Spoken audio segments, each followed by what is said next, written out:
Hace solo 70 años, contraer una infección común podía llevar a la tumba a cualquier persona joven y sana. Hasta que llegaron los antibióticos, uno de los logros médicos más significativos del siglo XX.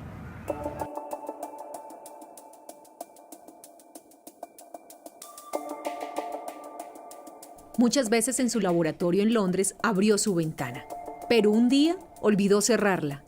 Al regresar al Hospital Saint Marie, descubrió que gracias a una ventana abierta, logró cambiar la historia de la medicina.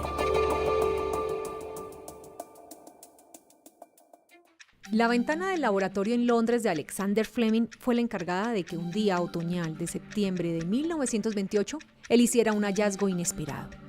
Luego de regresar de unas vacaciones, Fleming, científico escocés, se dio cuenta que en una placa de cultivo de bacterias Staphylococcus que dejó olvidada cerca de una ventana, había crecido un hongo. Ahí mismo, observó que las bacterias que rodeaban el hongo habían sido destruidas. Sin pensarlo e imaginarlo, Alexander Fleming había descubierto de manera accidental el primer antibiótico del mundo, que llamó inicialmente jugo de moho, luego penicilina. El antibiótico eventualmente entró en uso durante la Segunda Guerra Mundial, revolucionando la medicina del campo de batalla y en una escala mucho más amplia, el campo del control de la infección. Alexander Fleming recibió en 1945 el Premio Nobel por el descubrimiento de la penicilina y durante su discurso dijo algo que hoy suena a profecía. The time may come when penicillin can be bought by anyone in the shops. Then there is the danger that the ignorant man may easily underdose himself and by exposing his microbes to non-lethal quantities of the drug, make them resistant.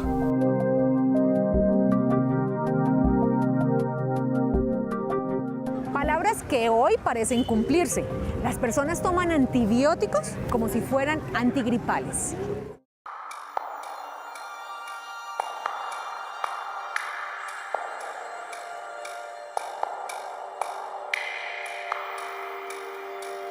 Cuando realmente los antibióticos se desarrollaron para tratar infecciones bacterianas. Actúan matando las bacterias o impidiendo que se reproduzcan. Los Países Bajos es el país de la Unión Europea donde menos antibióticos se recetan.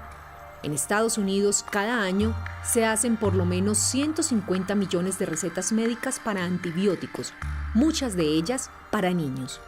Y en Colombia se hacen esfuerzos para el control de la venta de antibióticos.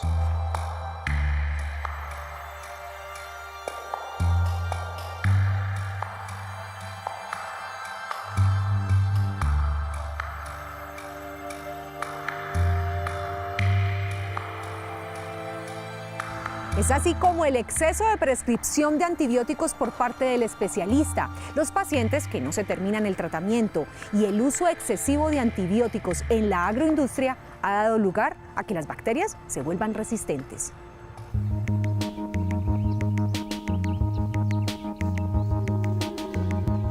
Colombia se distingue por su riqueza agrícola, del campo a la mesa. Lo que no sabemos es qué tan contaminados de antibióticos llegan estos productos de la tierra a nuestro plato.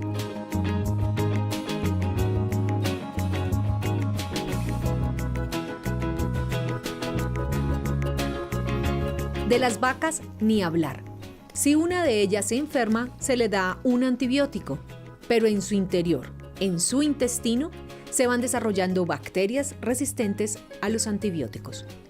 Si las vacas son productoras de leche, el antibiótico tarda en salir del cuerpo en un mínimo de 4 días y en ganado de carne en 7 días.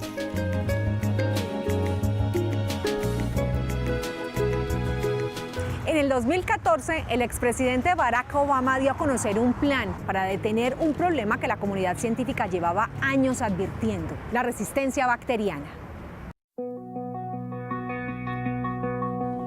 El plan incluye un presupuesto de $20 millones que incluye incentivos para el desarrollo de nuevos medicamentos.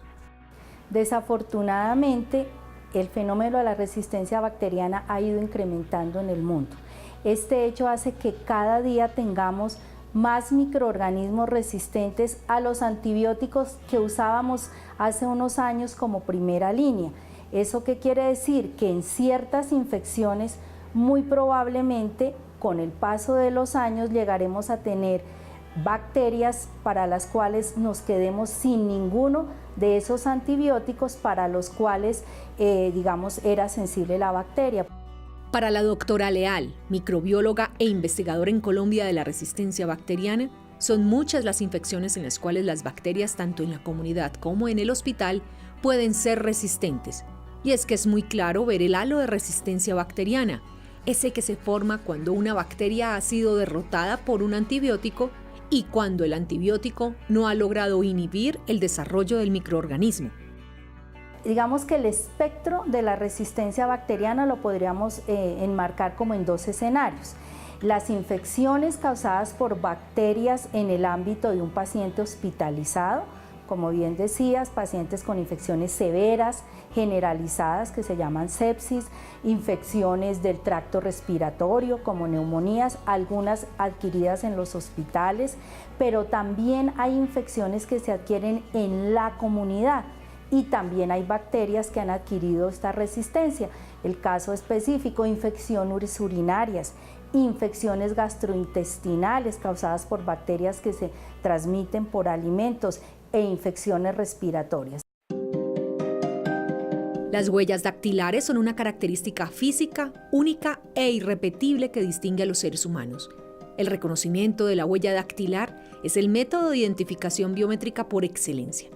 Lo mismo sucede con las bacterias. No tienen huella dactilar, pero sí genética.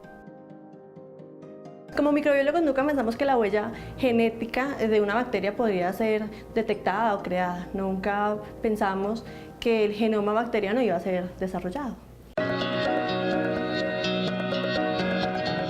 Ella es Giselle Bustos, microbióloga médica, quien recuerda que la bacteriología era subjetiva, en la que se identificaba la especie y algunas veces el género de un microorganismo. Hoy hace parte de uno de los laboratorios clínicos en los que la automatización es parte esencial.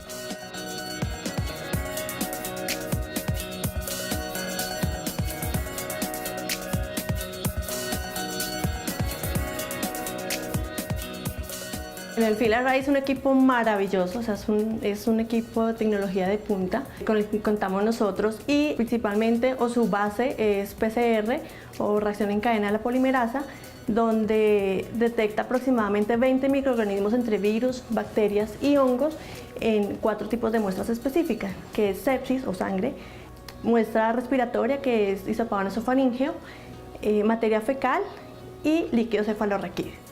Entonces, estas 4 muestras se montan por el equipo y el equipo en 1 hora te dice qué microorganismo tiene. Principalmente nosotros como laboratorio clínico y microbiología clínica hacemos identificación y pruebas de susceptibilidad de las diferentes bacterias y con equipos como el FIL-Array podemos llegar a hacer identificación de genes de algunos mecanismos de resistencia. Sin embargo, es importante apoyarnos en otros centros de referencia. Uno de ellos, el Laboratorio de Genética Molecular Bacteriana de la Universidad El Bosque en Bogotá, donde se confirma si es o no una determinada bacteria, para comenzar posteriormente a analizar el por qué se ha vuelto resistente a los antibióticos. Así lo señala Javier Escobar, director del laboratorio. La genética es cómo ha estado evolucionando esos genes dentro de la bacteria, y la genómica ya es poder establecer toda la secuencia del material genético. En ese material genético es donde está toda la información que necesita la bacteria para poder sobrevivir, en este caso también para generar la resistencia a los antibióticos.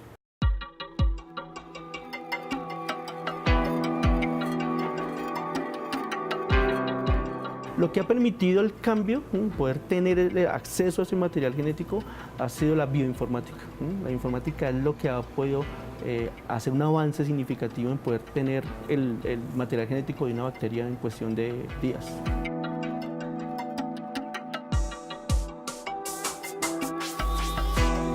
Un computador y una conexión a Internet son los elementos para lograr descifrar la genómica bacteriana, un avance significativo de la bioinformática que permite a los laboratorios a nivel mundial tener acceso a los datos de una bacteria.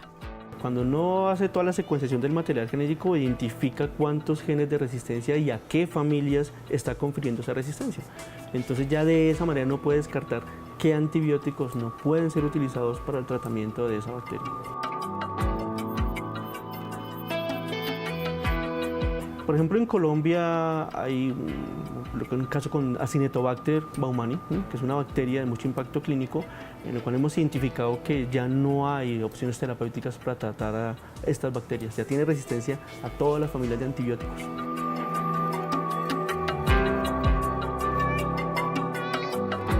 Tenemos un punto límite de identificación y nos apoyamos de estos centros de investigación y referencia para ir más allá y encontrar la huella bacteriana de este tipo de bacterias que a veces nos complican la vida y se la complican claramente a los pacientes también.